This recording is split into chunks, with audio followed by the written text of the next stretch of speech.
sheekadan waxaa dhex martay wiil iyo aabihii. wiilkii ayaa yidhi, aabe, shaqada ha aadin maalin kasta, wakhti ila qaado aniga.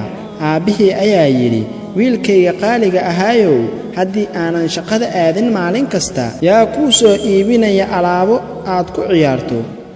wiilkii ayaa yidhi, ha aadin maalin kasta, laakiin aad jimco ka jimce. aabbihii ayaa yidhi, wiilkaygiyow, haddii aanan shaqada aadin maalin kasta oo aan aado jimco ka jimco keliya, way iga caydhinayaan shaqada. wiilkii ayaa yidhi, laakiin aabbe, waxaad aadaa masaajidka keliya maalinta jimcaha, alla miyuusan ku eriyeyn weligii? aabbihii ayaa ooyey. aabbihii wuxuu la ooyey isagoo aad uga naxay hadalkaa, una qoomamaynaya. carruurtu aad bay u faham iyo garasho fiican yihiin. waalidku wuxuu u yahay tusaale.